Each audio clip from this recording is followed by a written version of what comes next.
on his shirt there. And we'll do it the same way. So yours can look different than mine. I'm just going to go ahead and bring in, let's say, a flower. Will give us a kind of a good starting point.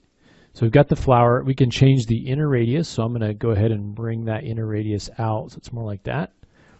And I'm going to reduce the number of petals. So I'm going to maybe do like 7. It's kind of an off number, not an even number. So maybe make it 7. We can also change the outer radius, and I'll kind of pull this in, give more like a, I don't know, kind of a shield kind of a look, or badge kind of a look to it. We can also come in here and rotate it. So let's say I want to kind of rotate it up like that. And then I want to have like a hole in the middle. Now we don't need to do any sort of fancy spline mask to create a hole in this. All we need to do is have that spline in there. So let's go ahead and bring in another spline, and let's bring in an inside. Let's change the number of sides, and I'm just going to change it to 3.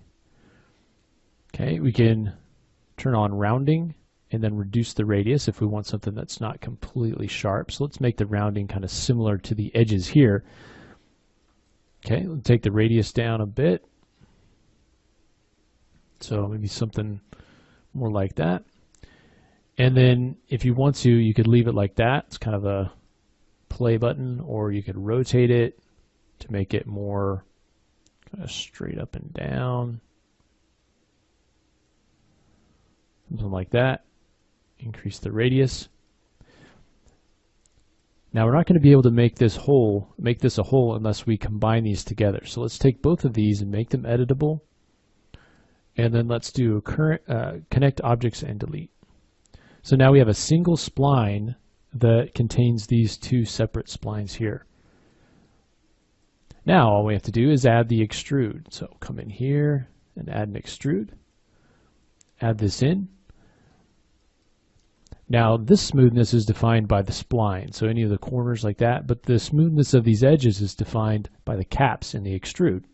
So we'll go to the extrude, and remember, go to caps, and we can change that to fillet cap. And then we just need to take this down a little bit. Okay, and then depending on the kind of bevel that you want, you can change that in here by softening up the edge, just adding steps there. We can also come in here on the object and add some thickness by changing the movement.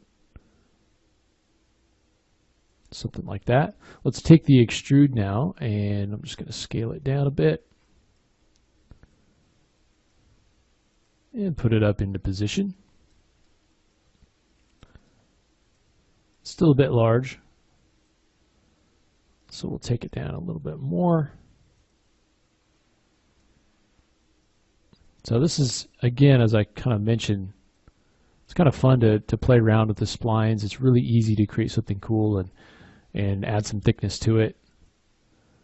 So I'd encourage you to do that. And if you need to do like a Boolean shape, then spline mask will enable you to do that. Or if you just need to have a combination of splines, then just make sure they're editable and then use connect objects and create a single spline, and then that anything that's, you know, on the inside there like that will become a hole. All right.